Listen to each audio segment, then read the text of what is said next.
guys, 21 Maxwell here, and welcome to the first proper episode of our TNA Make an Impact series. Of course, episode 2. We'll get into a little bit more depth this one. We've got a full episode. With episode 1, I had a little bit of issues with my mic. For some reason, it kept making a clicking noise when I was recording. Worried that this was going to actually go into the content. It turns out it didn't affect it in any way. So, this is our first proper show. I'm not going to show the main screen from here because we do have 3 people signed. And their contracts haven't started yet. They'll be debuting in the next couple of weeks. But we're really building towards Lockdown, which is going to be the April pay-per-view in-game. We're going to work with the pay-per-view system. Lockdown, I don't think we'll have a massive multi-man match, but we'll definitely have some sort of cage match to change the way the company is going forward. So it's pretty much the roster you've got at the moment in real life. Not a lot is going to change at the start.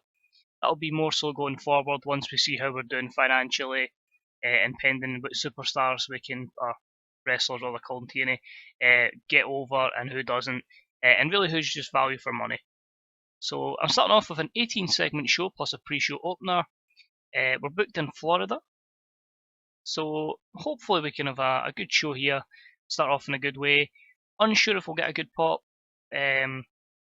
but the main thing is just really for me to see who's going to be good enough to carry the company and who isn't, because we don't want to be losing pop and ending up lower than Cult. That's going to be a disaster. So hopefully just building up to the start and carrying on from there. Should have clarified in my last video, this database didn't have the King of the Mountain active, the King of the Mountain title active. They've changed the championship that often between Legends title, Global, you name it. I just feel like it's a mockery of a title now. So I'm just going to just quietly say that went with Eric Young when he left the company. I've had an idea that I did say in the last episode to bring another mid-card title in. Basically starting afresh, but I'm thinking of calling it the Genesis Championship. So I might not bring that in until TNA Genesis and until we have a strong mid-card, because we have to fix the next division. We've got a tag division to fix. And we really need to establish who is going to be main event and who is going to be our upper mid-card and mid-card going forward. So hopefully you enjoy the show. We'll try and get every episode out on Fridays and Tuesdays. It will be a bit tricky at the start until we figure out who truly is the main stars, but it's our first proper episode of the TNA Make an Impact series. Let's go. So 2,000 fans exactly at the Central Florida Fairgrounds, and then our pre-show in a terrible match. Robbie E defeats Aidan O'Shea in 7 minutes and 30 by pinfall with a super kick. D-39. If you are looking for the grades I've got, they're available on the Dog software forums. Snoopy again making them. They help me tell if it's a good D- or a bad D- here. In this instance, Robbie isn't suited to his gimmick. The announcing quality and colour commentary gave the match a boost. Aidan O'Shea with a 33 rating and Robbie E with 37. So not a lot between them. Robbie E's improving his performance skills. That's good. He's someone I might have a bit of a push on here. Negatives: the Robbie E inconsistency, poor gimmick, Aidan O'Shea's inconsistency, and the low announce quality, or low experience. When we can, and when it's affordable, Josh Matthews is getting sacked. I have no time for Josh Matthews at all, but he's here at the moment, so we'll stick with him, regrettably. On to the main show, and we start our first ever Impact Wrestling with EC3. He says, "How are you all doing tonight? I'm feeling good myself. I'm feeling that tonight we start a journey that together, me and you guys, can go on together, where we can finally prove everyone wrong. We show the world that TNA is the place to be, and most importantly, we finally get rid of my Aunt Dixie from this company and give you all what you want, wrestling. So Aunt Dixie, if you please, get your behind down here and let's discuss this like grown-ups." Solid C plus 68, that's good for TNA at the moment, until we get more over stars. High 60, really anything over 50 is going to be acceptable to start with. Negatives here is EC3 is not suited to his gimmick, but it does continue our control of the company storyline. The angle got the show off to a good start, and it made the crowd hotter. No skill improvements. Negative was again the announced team. That's going to be a factor for most of the time. We're just going to have to deal with that for now. So we continue the segment as Dixie Carter heads to the ring in complete shock. Ethan, how could you? After everything our family has done for you, this is how you repay us? I am truly appalled by this. Surely you can change your ways, join us again, and you can become the world champion. We'll make it happen. Together. Dixie, Dixie, Dixie, says EC3. I'm fed up with being messed around by you, like many others have. And look what they've done. They've split. They've gone to pastures now. Why shouldn't I? Dixie then turns around and goes, Ethan, don't do this. Please, I'll give you anything. To which EC3 says, anything? Well, how about you leaving the company? I think that's one thing that I and the rest of the locker room and these fans would love. I get a D45 there, that part of the angle. EC3 looking good, Dixie underperforming. It continues the control of the company storyline. And EC3 again not suited to the gimmick. So I'm going to just put that in Notepad. That was just what I was typing in, so I'll just put EC3 change gimmick. That thing on my notepad there was two angles that I had to put in at the last minute just to make sure I remembered storylines. So spoilers. No worker improvements and just the chemistry, motivation of Dixie Carter. The segment continues. Ethan, how dare you embarrass me in front of millions, and I did put lol there because there won't be millions watching, of people around the world. You've brought shame to our family, and I will make you pay for this. Starting with tonight. You will team up with the TNA Impact Wrestling World Champion Drew Galloway, and you will take on the team of Matt Hardy and your former bodyguard Tyrus. Good luck, because if you continue to disrespect me, you are going to need luck, and you're going to need it basically. So E plus 35. It's not looking great for ratings for Dixie. She isn't over at all. Her skill level is obviously very poor. Hopefully we can improve that over time. Drew Galloway's looking stale. It's not great considering that's his first appearance, so we'll maybe look at Drew looking stale. So really just keeping an eye on if we need to change anything with Drew Galloway. Sorted. And that continues the control of the company storyline and the brother versus champion storyline. Think you know where that's going. So no work improvements here, and it just builds up and gives us our main event. Our first contest is in a match that had terrible wrestling and non-existent crowd heat. We had Crazy Steve defeat Chris Melendez in 6:37 by pinfall. E plus 33. Rosemary did some good work at ringside, and Melendez with a 32 rating, and Crazy Steve with 26. I'll be honest, I haven't watched a lot of TNA in the last couple of months, so I'm not too aware of the work of either Melendez or Crazy Steve. But I will be watching footage, and their characters I'm keen to learn about. And we'll see how their push goes as time goes on. No skill improvements here, negatives. Chris Melendez got a poor negative crowd reaction, and Crazy Steve got the poor psychology. Which you get a lot in the Flesh mod, but at the end of the day, that makes it a challenge, and he's got a good point when he explained it on the forums why a lot of guys have poor psychology. It's just a great point. A lot of them really don't tell stories in matches. We're then backstage with Dixie Carter, who sees Gail Kim arrive in her office. Gail says, Dixie, I know that Jade is a fresh and new champion, and a very good up-and-comer, but I think she still has a lot to learn, and I would love it if you were to give me a chance to challenge her for the Knockouts title, to see if she really is ready to carry the Knockouts division. Excuse me, says a voice, and it's the voice of Madison Rayne. Why does Gail deserve a title shot? She's not the only 5-time Knockouts champion around here. That's me. I deserve the opportunity to show the world that I am the greatest women's wrestler about here when I become the 6-time Knockouts champion. They start to argue before Dixie shouts, will you both be quiet? I have enough on my plate at the moment, and a decision will be made in due course. Get the hell out of my office now. Both of them leave, and they continue to bicker with each other as they leave her office. So obviously I've seen that many times, people arguing over a title shot and the GM's just sick of it. A D plus 48, so that's not too bad with Dixie. Again, we're going to put her on a lot of these angles if we want to get her over. If she doesn't get over, then she's getting punted. The angle got the crowd hotter, that's good. Dixie performing poorly in this segment, and it continues the rookie with vets chasing her storyline. No skill improvements here, and the dirt sheet has negatives for the announced team and Dixie Carter. She is so detrimental to the product, it's unreal. Next up, and about the terrible wrestling and non-existent crowd heat, Trevor Lee defeated Mahalabali Shera?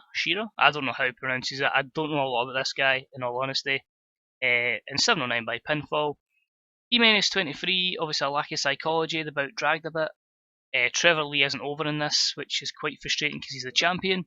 So we'll either keep the title on him and build him up, or we'll make him lose it, and we'll just have to build him up without the championship, maybe some sort of redemption storyline. But hopefully the wins will frequently get his overness up and he can become an active competitor going forward. No skill improvements here, and the dirt sheets, quite a lot of negatives there for Shera. Then cut backstage and we see Matt Hardy talking to Tyrus. Can't really hear them, but we assume that they are talking over a strategy for tonight's main event. C-54 there. Matt wanted to be unscripted, so good to see that Tyrus improvised well, and the segment didn't flop too much. Matt Hardy was penalised as his use of soft drugs affected. Oh great, so Matt Hardy's high. Great. That's exactly what we need, wellness policies and stuff like that during this series, because he's a big star and he's someone we're going to have to rely on. Next up, in an abysmal match, Jade defeated Tessa Blanchard in 6:49 by pinfall. Tessa's really on a one-match deal, wanted to try that, hiring a local worker. She puts Jade over. E plus 30, Tessa was off her game. Killed the crowd a little bit, but Tessa got an in-ring performance of 20. Jade with an in-ring performance of 30. Tessa's improving her performance skills. She may be someone we look to hire in the future, but I just wanted to try that feature out. And negatives were only inconsistency for Jade. Jade has won this women's contest with a win over Tessa Blanchard.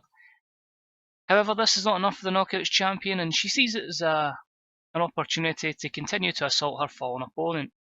She continually kicks Tessa in the ribs and is setting up for a massive super kick, before storming from the back comes veteran knockout Gail Kim.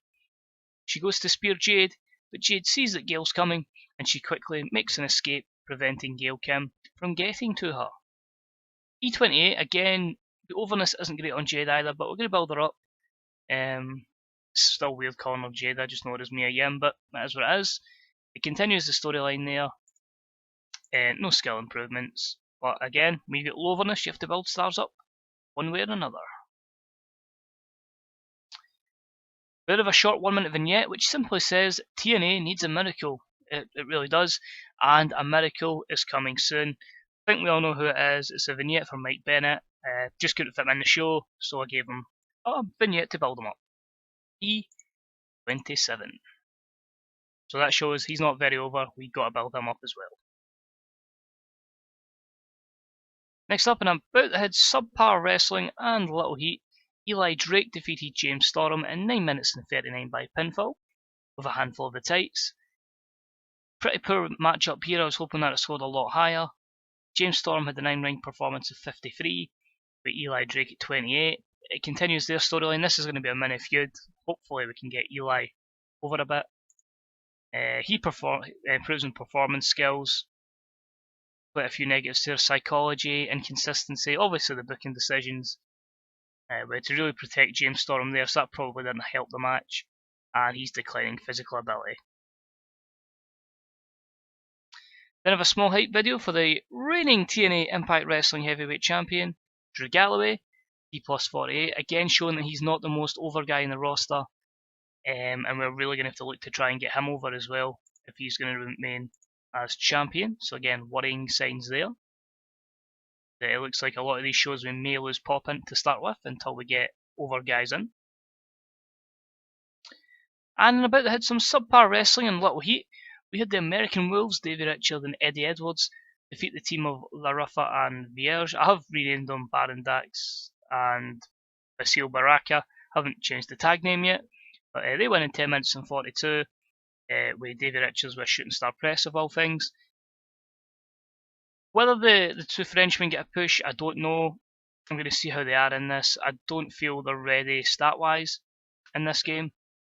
Obviously, I've got no development in TNA, but we'll maybe give them a shot. We'll see how it goes down the line. Again, the next to know over this doesn't help them. Basil Baraka wasn't suited to his gimmick. Eddie Edwards 58, Davey Richards 64, Dax with 24 and Baraka's 28, so a big difference in ring quality there. Hopefully over time we can maybe get them over. Davey Richards improving Rumble. Skills, well, performance skills were handed to Davey Richards, Eddie Edwards and Baron Dax. So you're hoping for the likes of Dax and Baraska that they can learn for these kind of matches and improve performance skills and really get their skill set up. So a few negatives there, mostly for Baron Dax. Nothing is going right for the guy formerly known as Marcus Louis, but hopefully we can sort something out down the line. We then have another short video just to showcase the Destroyer, Bobby Lashley. Again, it was really just to see how over he gets in these vignettes, and a 60 is pretty much a level we need him to be at. So if we can maybe push him a little bit more, despite his big wage, he could be someone we really need to use going forward. And in a poor match, Bobby Lashley defeats Braxton Stutter in 7:01 with a chokeslam. D plus 49, the man previously known as Pepper Parks, he's 35. I don't really see any worthwhile investing in someone that's 35, especially if I'm going to make this a long-term save. So I think he's probably going to be more an enhancement talent. So D49, average. Ailey was at ringside, obviously the former Cherry Bomb. Bobby Lashley gets a 59 rating. Sutter with a 28. Bobby Lashley's improving performance skills, so we might get one more run out of Bobby Lashley. Most of your negatives there, inconsistency and chemistry. Before his main event match, we have a promo with the iconic Matt Hardy. He says, "This is an absolute travesty. Yet again, the iconic Matt Hardy has been overlooked. Why am I not getting my rematch for the TNA Impact Wrestling World Heavyweight Championship? Why am I being put in this tag match against Drew Galloway? It's a waste of time. Just put the title on the line so I can reclaim what really is mine. Drew, it's just a matter of time before I..." And Matt Hardy is then cut off by the theme song of the champion Drew Galloway as he heads to the ring for tonight's main event. Drew Galloway and EC3 against Matt Hardy and Tyrus. So C plus 68, that's really good for Matt Hardy. That's exactly what we need him to do in this company. Matt Hardy was superb working without a script. He had the crowd in the palm of his hand the whole time. And the Brother v Champion storyline helps as well. No skill improvements. Only negative was the announced team, but pretty good there. Matt Hardy, you the real MVP. Our main event match, in a decent match, Drew Galloway and EC3 defeat Matt Hardy and Tyrus in 11:45 when Tyrus was counted out while fighting EC3. Wanting really to make everybody look strong. EC3 carried the match in terms of in-ring performance. We'll probably look at his gimmick as I said earlier. EC3's in-ring was 68, Drew's was 52 as was Matt's. Tyrus had an in-ring performance of 43. I'm going to try and build him up as what he really should have been, that monster in WWE that just suplexed everyone like a much bigger, less agile Taz. A couple of storylines are improving with that. Hopefully that might give us a plus then, might actually gain pop. Galloway improves Rumble in performance. Carter improves his flying skills. Negatives here, quite a few, but overall I'm pretty happy with that. That's a good main event. And we finish the show. Matt Hardy is counted out, meaning your winners tonight are Drew Galloway and EC3. He's angry at the loss. Then he hears a voice from the Titantron. "Matt, why is it you always have to be a moaning little bitch? Accept the fact that the creatures have not chosen you, that they have chosen me, Jeff frickin' Hardy. It is not a secret that you have always been jealous of my success, and I know deep down, Matt, that this eats at you. But don't worry, I'll be back in TNA real soon. You can see me then. Let's see if you say what you think to my face. So we end the show with Jeff Hardy in the Titantron. As I said, this database gave him an 8-month injury. That ain't happening. He's fit in real life. I saw him wrestle in the last month in person. He was okay. So C59, end the show, teasing that Hardy's conflict like we had in real life. It's a good way to start the show. Get us a bit of pop increase before we make them go their separate ways. So end the show. And it's the C-54. We don't have enough interesting storylines going on. I can pretty much blame that on Dixie Carter. The show did increase our popularity in 13 regions. That's ideal. We didn't lose anything.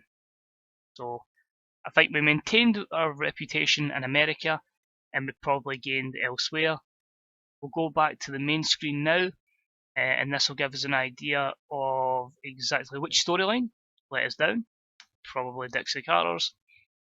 And why we were, or how close we were. So before we get into anything, Bob Backlund is retiring, and the feedback from the viewers was it was a decent show, but it was hardly spectacular. So a quick look before I get into anything. Back up to plus over 1 million. That's good. Storylines. So the Eli Drake James Storm one is only an E plus 35. That's not anywhere near the 59. So that's very disappointing. The Drew Galloway, Jeff Hardy, Matt Hardy one just made it with 61 heat. Controlled the company, Dixie dragged it down to a 50. Hopefully we can get her over because that's going to be a pretty big storyline which hopefully sees the rise properly of EC3. Tag Division's 25, so I've yet to see a conflict between the Decay and the American Wolves on Impact with the little thing on Explosion just to see how Rosemary's hype skills were. And the women's division, Knockouts division, is pretty much the same. Now, as I say, there is a few stars coming in. I've made the usual beds. Grado's coming in, because I don't know why he wasn't with them in the database. Alison Kay, Sienna, Caleb Conley, they'll all be coming in. A few others have agreed deals. A few bigger names are coming in. People can say it's unrealistic. It's TW, you know what I mean? TNA succeeding is unrealistic, so bringing any guy in or any woman in that can take the company to the next level is ideal. It's not going to be too far-fetched. We won't be getting CM Punk or anything like that, but you know, they're an okay name. They're nothing that will be like putting the ratings up massively or costing us too much. They were available on a good contract, let's say. So size sees importance is at 48, so we're very much on the brink of cult. You know, if we have a couple of bad shows, we drop below it. As I say, judging by the show thing, I think we gained pop and probably all the Canadian territories and probably in Europe as well. So 13 regions there. I think that might have been what it is. 5, 6, 7, 8, 9, 10, 11, 12. Possibly, I think that's where we got it. May have got it somewhere else. Got the track of progress. 53, 40. I don't think it'll actually change because I think it goes like 0.1 or whatever.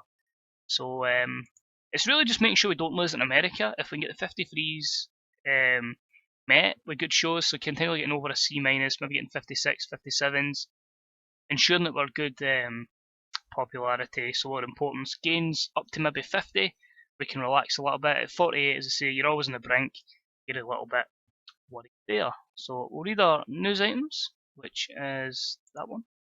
Nope, that's me just confirming the signings of Conley, who's in a 1-year written deal. He'll be a heel, I think. We can always change it. He'll be back in 7 days. Grado, babyface. 6-month deal. Learn from last year, not to be able to earn 3-year deals. And there's a little spoiler for you.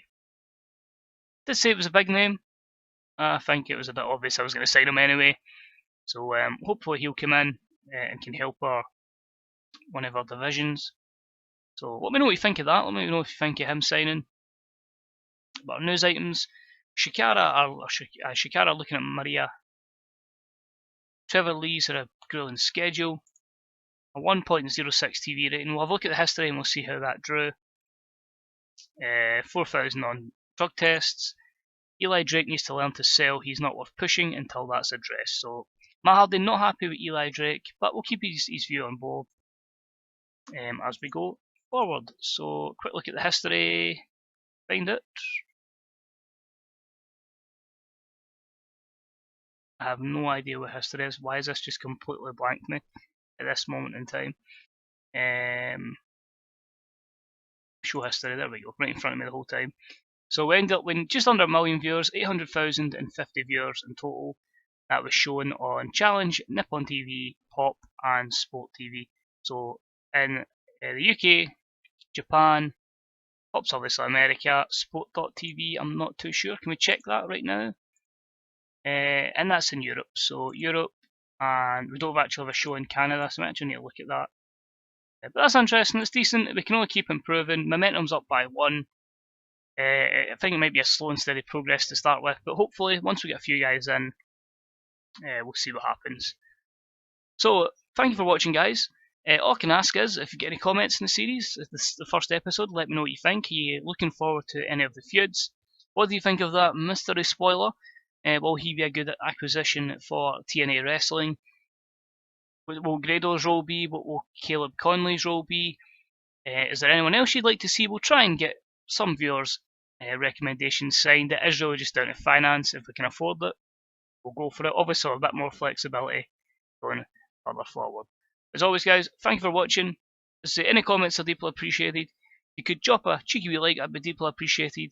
And if you aren't already sub, hit the sub button. These videos will drop live every Friday and Tuesday. So, as always, thank you for watching, guys. I hope you're enjoying the game. And if you're unsure of purchase, the demo is available on the Grey Dog Software website, and you get to play January and February. You can use the Cornellverse, or you can import any mod that you like, and if you want to play real world mod, you can go for it. That's it. Hope you're enjoying the game if you have bought it, and I hopefully will see you all real soon. Bye bye.